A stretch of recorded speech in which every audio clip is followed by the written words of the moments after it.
were at chapter 17 the last time, and we are doing chapter 18 onwards. But I think before we continue into chapter 18, the connecting part of chapter 17 to 18 is something which I think we need to revisit.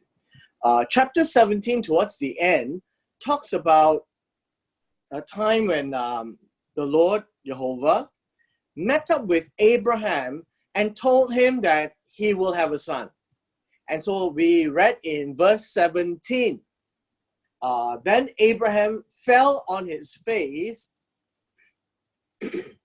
and laughed and said in his heart, shall a child be born to a man who is 100 years old? I forgot to tell you that when this was being said, Abraham was 99 because it takes 9 months to have a child, right? It will be the next year. So he'll be 100 the next year. But at this point in time, in that discussion, he's only 89. And Sarah, who is 90 years old, bare a child, which means that she would be 89 at this time of the conversation. And Abraham said to God, oh, that Ishmael might live before you, because Abraham never in his wildest dreams think that he will ever have a child when he was 100, because his wife, who will be 90 next year, cannot bear a child. So to him, it's an impossibility.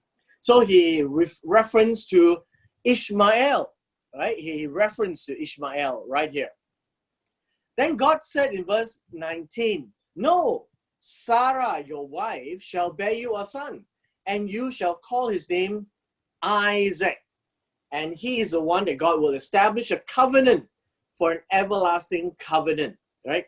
And with his descendants after him. Now, what I wanted to point out to you was this.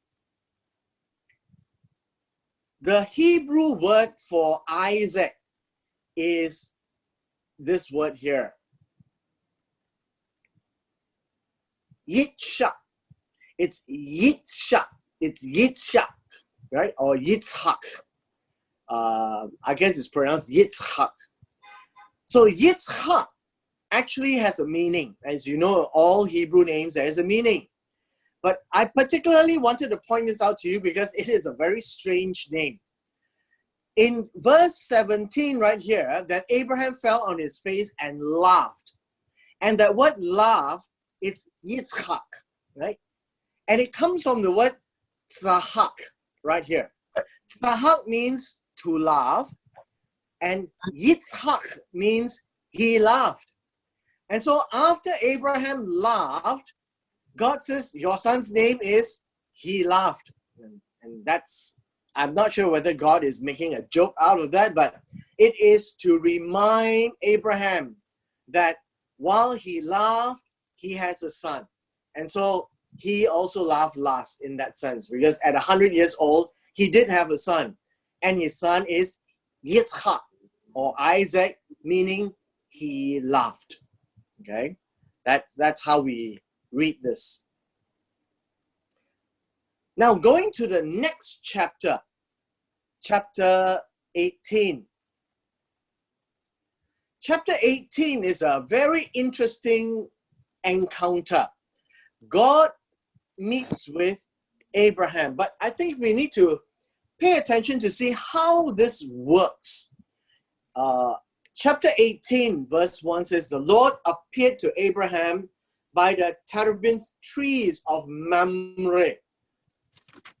The Terebinth trees, to be honest, we really don't know what trees are they. The Hebrew word tells us that it's a great big tree. Maybe in Mamre there is a big tree. They say that it may be the oak tree. I know there's a song, the old oak tree. And oak trees are big, but this is a big tree. They call it the Terebinth in the translation, but basically it's a big tree. And so it says, Jehovah appeared to Abraham by the big trees of Mamre as Abraham was sitting at the tent door. Now, the practice is the men of the house, the fathers, will actually always sit at the door of the tent. or door of the house.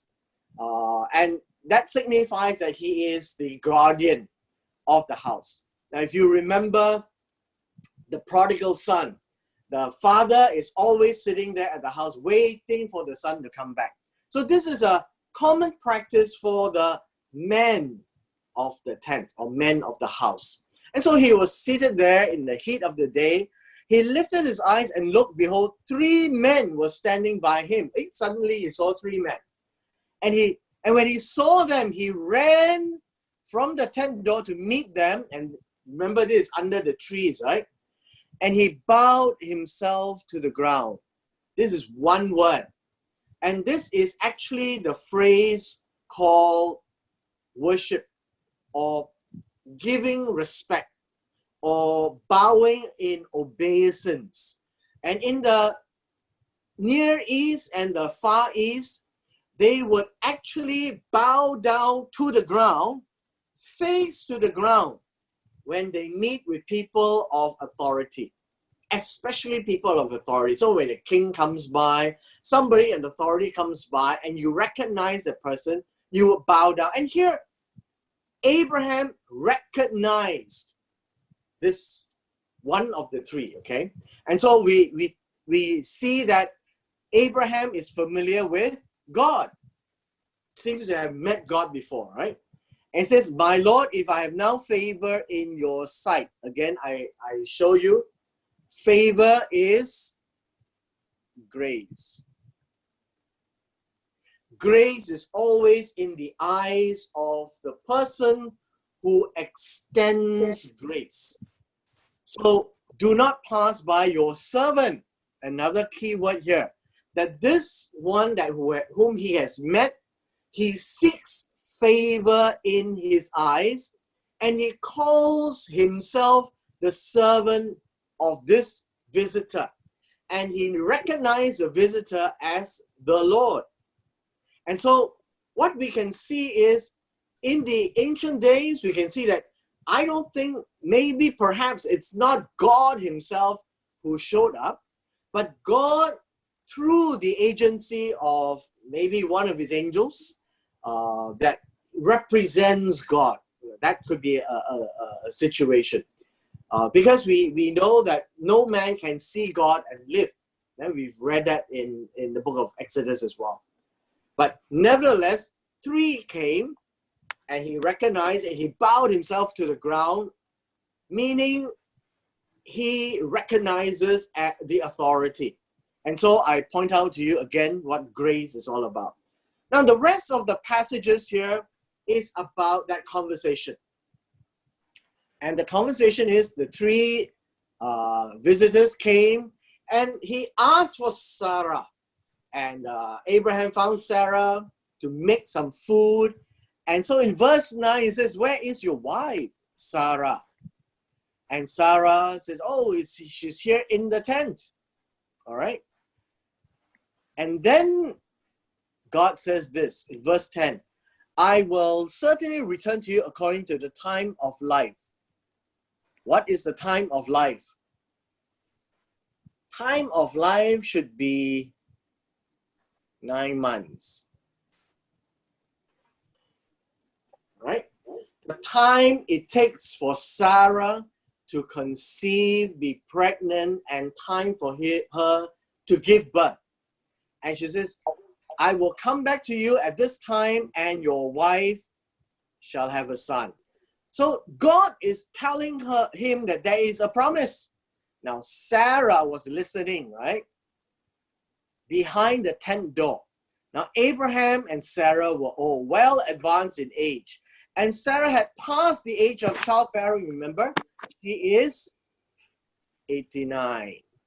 Sarah is 89. And Abraham is 99.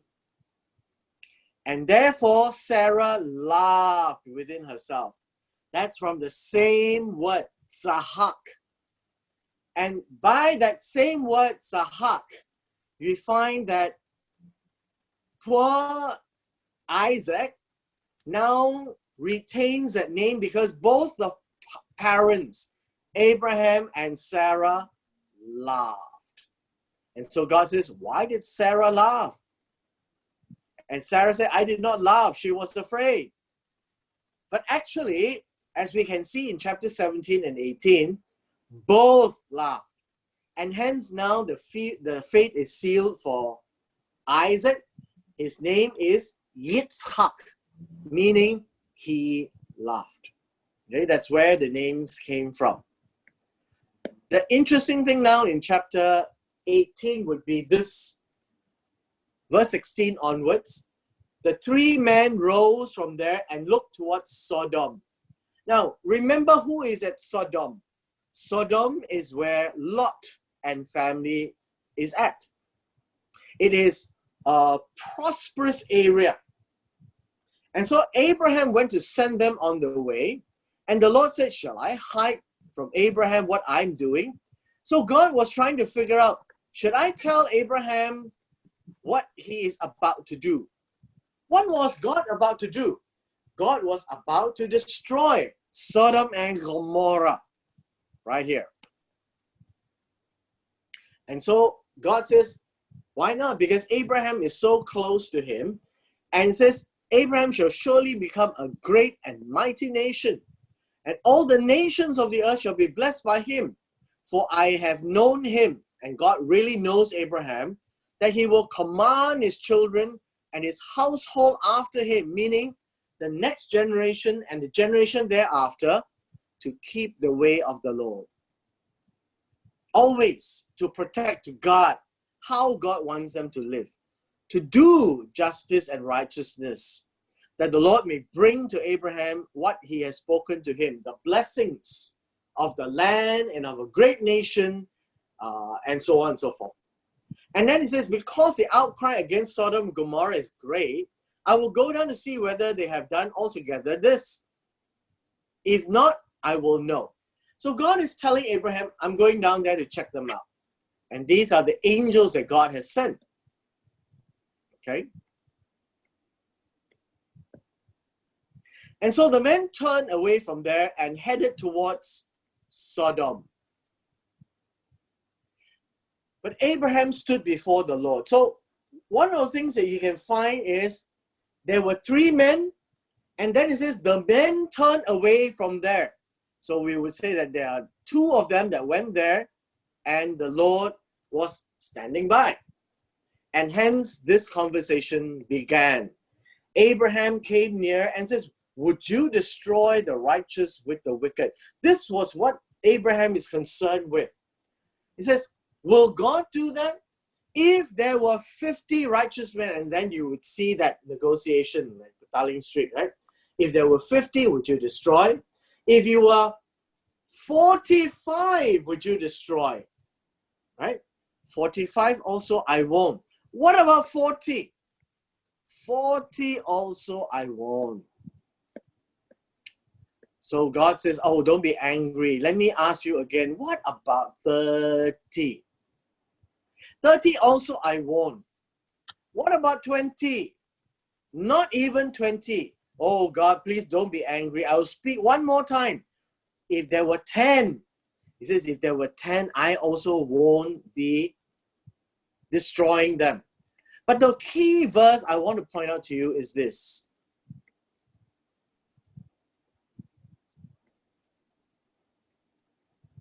Verse 25.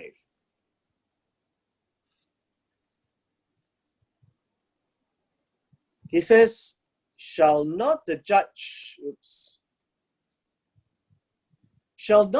of all the earth do right? See, Abraham knows God so well that Abraham knows God will be just in his judgment. He will be righteous to judge according to his righteousness. And that's why Abraham brought this issue to God.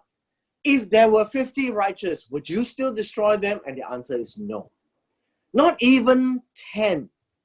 But at the end of the day, as we read in Genesis chapter 19 and 20, there were not even 10 righteous persons. And so with the end of chapter 18, the two angels, now they're called angels, right? Just now they were called two men. Now they are called two angels. But it's the same two that went down to Sodom. And when they went down, now we see another phenomena. Lot was sitting in the gate of Sodom. Just now we saw Abraham sitting at the door of his tent. Okay? And so we need to actually understand this. What is so interesting about sitting down? And in the culture of the day, the one who is seated at the tent is the strength of the tent, protector of the tent. And now Lot is sitting at the gate of Sodom. And so in those days, when you're at the gates, where people come in and go out, you are to be a judge. People bring cases to you to deal with. So Lot actually held a role in Sodom to judge disputes. And so when Lot saw them, he rose to meet them, bowed himself with his face to the ground. See, again, they seem to know who these, what we call angelic spirit beings are. When Abraham saw them, Abraham did this. When Lot saw these angels, he did that. So now here, my lords, please come to spend the night with us. And he says, no, we will spend the night in the open square. And Lot knew it is not safe to be outside. So he insisted strongly, come into the house. And so before they were about to go to bed, now we read this unpleasant story. The men of the city, the men of Sodom, both old and young, all the people from every quarter, meaning from everywhere in Sodom, surrounded the house. And he called to Lot and said to him, where are the men who came to you tonight? Bring them to us that we may, look at this word, know them. Now the word carnal doesn't exist in the original word, in the original Hebrew. But you know the Hebrew word for know, yada. In Genesis chapter 4 verse 1, and Adam knew Eve, and she conceived. This is the same word, that we may know them. So it's not know in the general sense of the word, it's know in a very specific sense of the word, to know intimately, or besides being a euphemism, it's to say that, that we may have sex with them. And so this was a case really of homosexuality, right? And that was what was being practiced. That's what we see from this passage. And so they try to force their way in. And says, please, brethren, do not do so wickedly, and so on and so forth. And says, stand back. And they closed the door on them. And they were defended by the two angels. In the next day,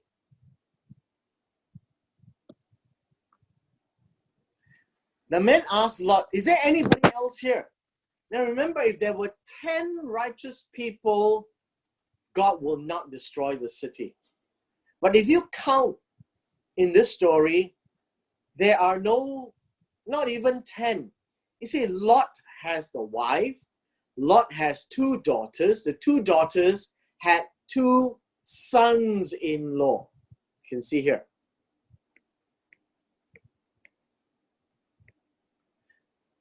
So altogether, if you add them up, there will only be 6 of them.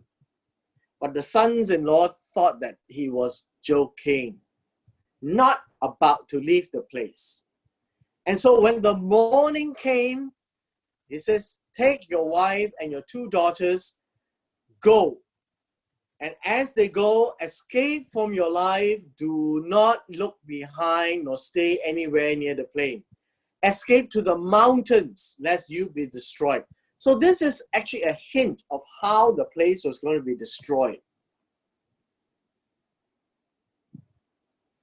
But Lot says this. He says, no, no, no, no. I don't want to go to the mountains, lest some evil overtake me and I die. Maybe he'll go up and he'll fall down and he'll die from the rocks. There is another city near enough. It's a small one. And let me go there and my soul shall live. So basically, he has changed the plan and he says, I don't want to go to the mountains. It's too dangerous. I want to go to this little city. And so then the angel said, okay, I have favored you concerning this thing, that I will not overthrow this city which you have spoken. So which means that all the cities in Sodom and Gomorrah in the plain will be destroyed except this city. What is the name of that city? Zoar. Zoar means small. So it was a little city. Zoar is the name of that city. So by the time the sun came up in the morning, Lot entered Zoar, and then the Lord rained brimstone and fire on Sodom and Gomorrah from the Lord out of heavens. So what we can actually see is God himself was always in heaven, came down, looked for Abraham. Now, whether it was he himself or an angel as an agent, we're not so sure, but then two went down to Sodom and Gomorrah. The third one must have gone back. Now, if for some reason God actually came down to see Abraham, then he went back up. And only the two angels went down to Sodom and Gomorrah. And that's how we can read this. Then the Lord rained fire and brimstone on Sodom and Gomorrah out of the heavens. So we can see that the destruction of Sodom and Gomorrah, although the angels say that they are going to destroy it, once they are destroyed, the recognition is given to God. Messengers, angels who do work on behalf of God, the work that they accomplish are always credited to God. I guess it's also the same for us when we serve God and we do things on God's behalf. That if there is any credit, I guess it is all credit to God as well. That he was the one that through us, that some of these things could be done, right? And so that's what we see here. But interestingly, the wife of Lot looked back and she became a pillar of salt. Verse 27, Abraham went early in the morning to the place where he had stood before the Lord. He looked down, which means that this was a very high place, one of the mountains there. He looked towards Sodom and Gomorrah, and all he saw was smoke that came out like the furnace. And it came to pass when God destroyed the cities of the plain. The cities of the plain is not just Sodom and Gomorrah. There were a number of cities there. But we do realize that one little tiny city called Zoar was preserved because Lot went in there. Okay? Now, the aftermath of Sodom and Gomorrah was this. Lot went up to Zoar. Out of Zoar. He went back up to the mountains. After all the destruction, then he went to live in a cave. Now, in this entire story, the two daughters were already married and the two sons-in-law would have died in the destruction of Sodom and Gomorrah. So these two are now widows. As widows, they have no husbands, and so they are helpless. And the firstborn said to the younger, our father is old. And so Lot would have been an old man by now. If Abraham would be 100 years or 99 years, Lot would be, well, maybe 60. I don't know, right? And that there will be no more men on earth that they can have babies with. And so they said, come, let us make our father drink wine, and we will lie with him, that we may preserve the lineage of our father. Now we may think it strange, but in the Hebrew and the Far East and the Near East culture, where they are a patriarchal family, and so the sons matter. The two daughters said, there's no more sons. You may think that it sounds very Chinese here as well, right? No more sons. So we need to have a son. And so the two daughters made the father drunk, and the firstborn had sex with the father, and the second have sex with the father too, the second night. All right? This seems to be an awful act by our standards today. But in those days, there is no law against incest. It would have come probably another 500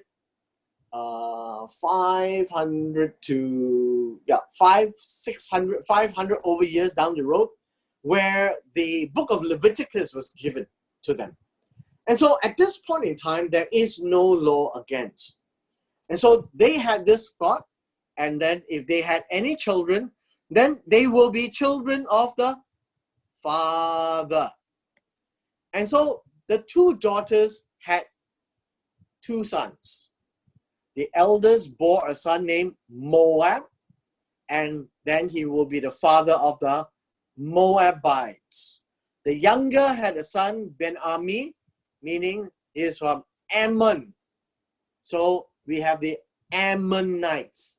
The Moabites lived in what is today Jordan, right across from the Jordan River at the northern side of the Dead Sea. And below Moab would be Ammon. So the two brothers live side by side in that part of the land. And they are now distant cousins of Israel. Because right now, Abraham did not have a son yet, but Lot, the nephew, now have children. Okay? So now we have chapter 19 done. We go to chapter 20.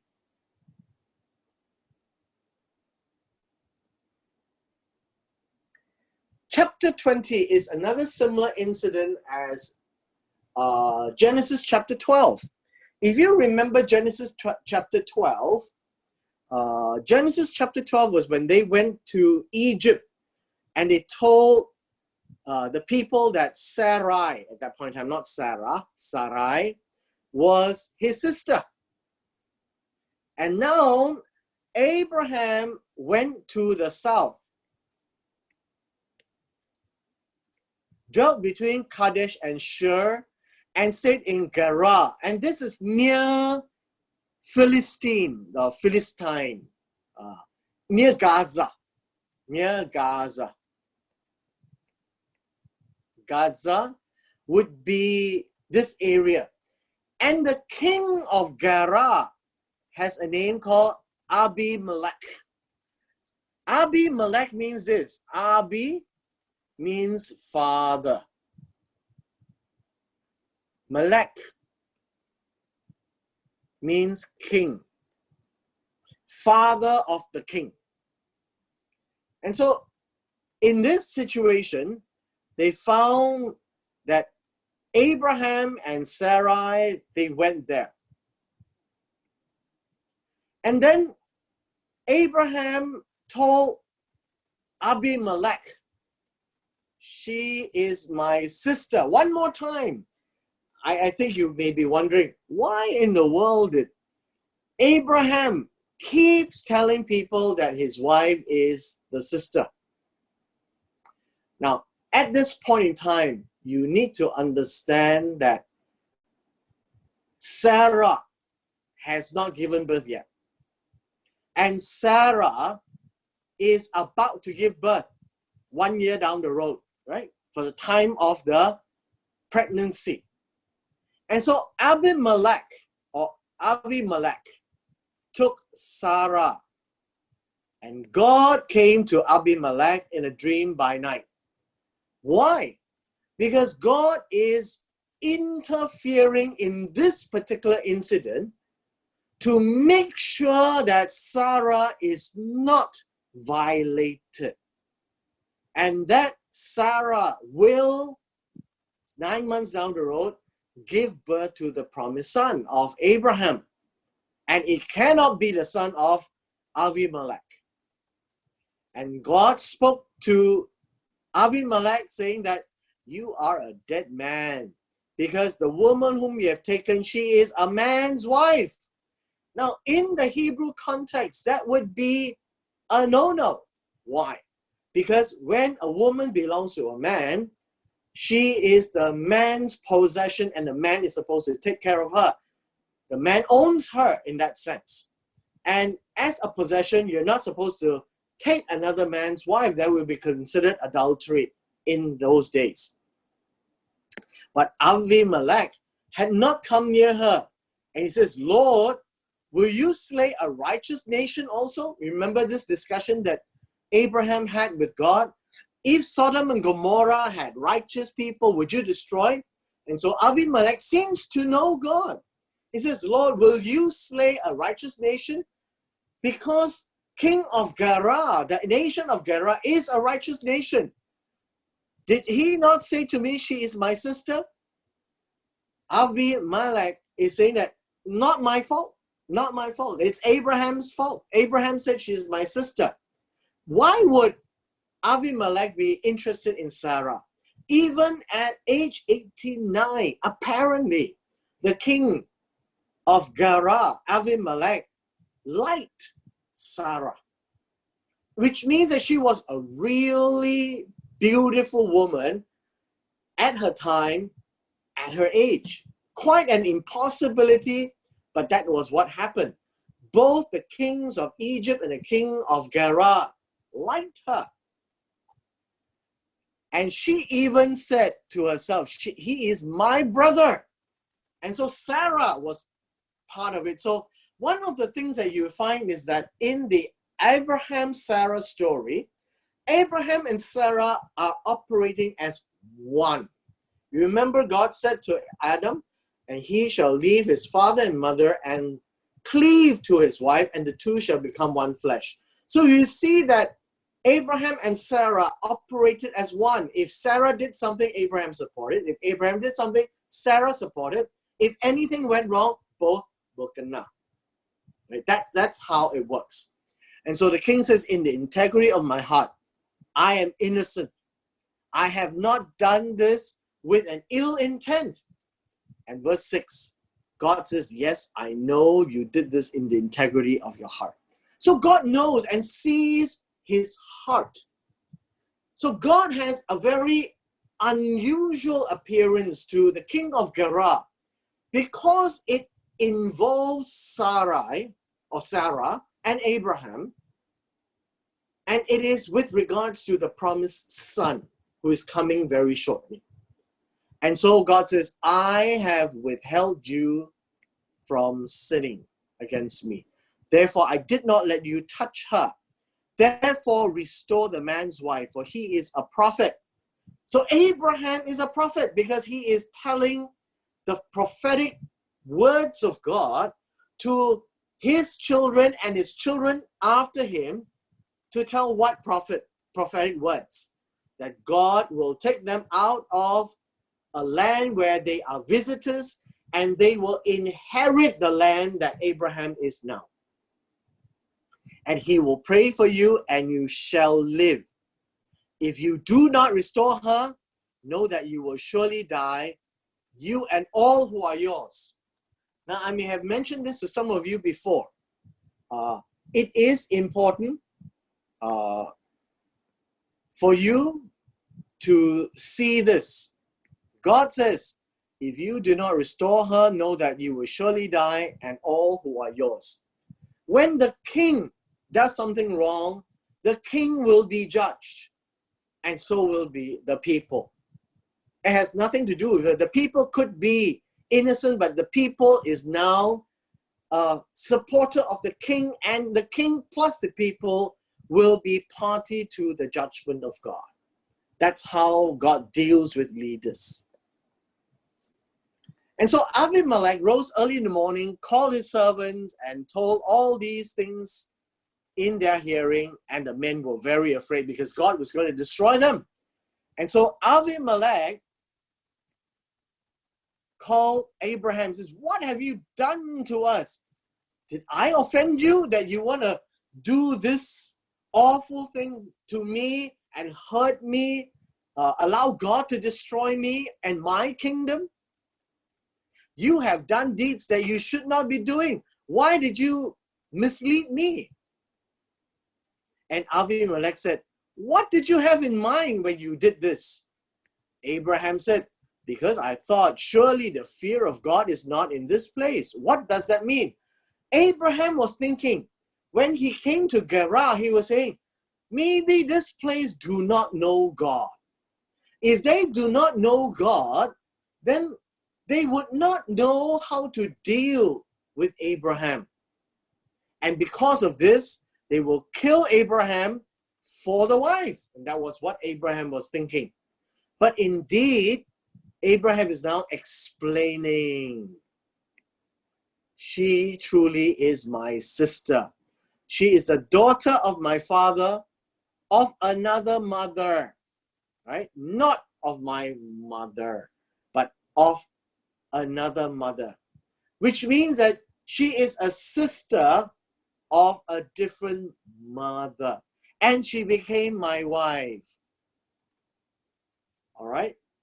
And here, everywhere they went, they said, he is my brother and she is my sister. And so in this whole story reminds you of Genesis 12, saying the same to the king of Egypt.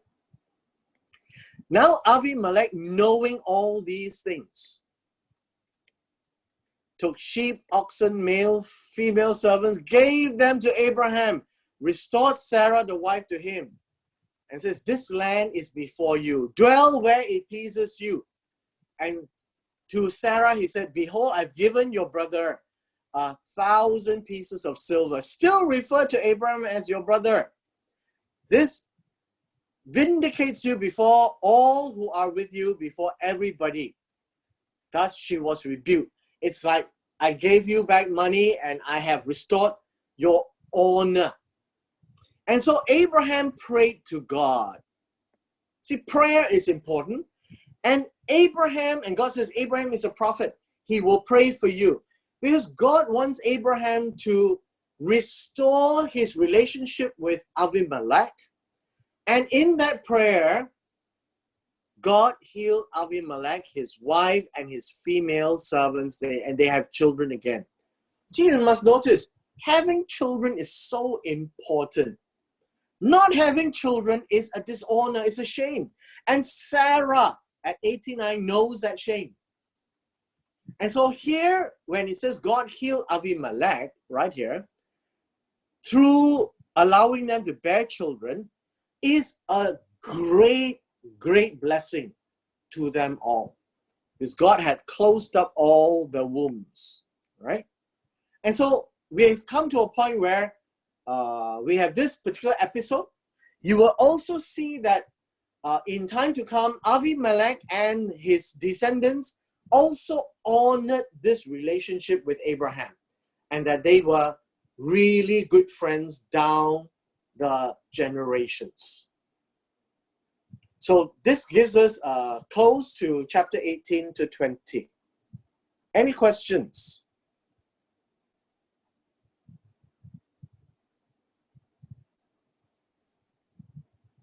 Any questions?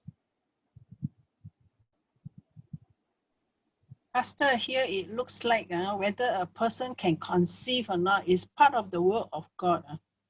Well, only here because it is seen as a judgment on them. Naturally, there are people who can give birth and naturally people who cannot give birth. But the interesting thing is not about whether they can give birth. It is when they give birth at a point in time where they can never give birth. That would be the miracle. So in case of Sarah, it is actually a miracle. She is past giving birth age.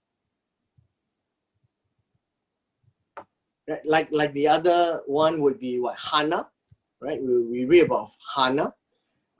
In the New Testament, we read of Elizabeth, right? All these are important because the women all know. I guess as women, you also know, and at a certain point in time, you cannot give birth.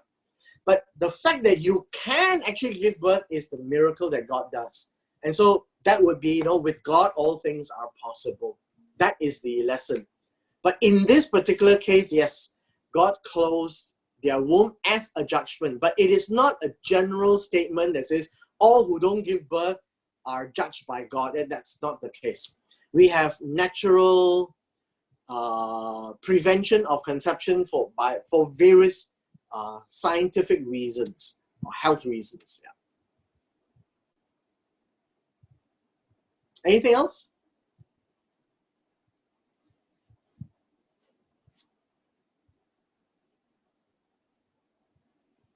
Okay. If you are okay, then we can continue next week then. All right. Bye-bye. Bye-bye. Thank you.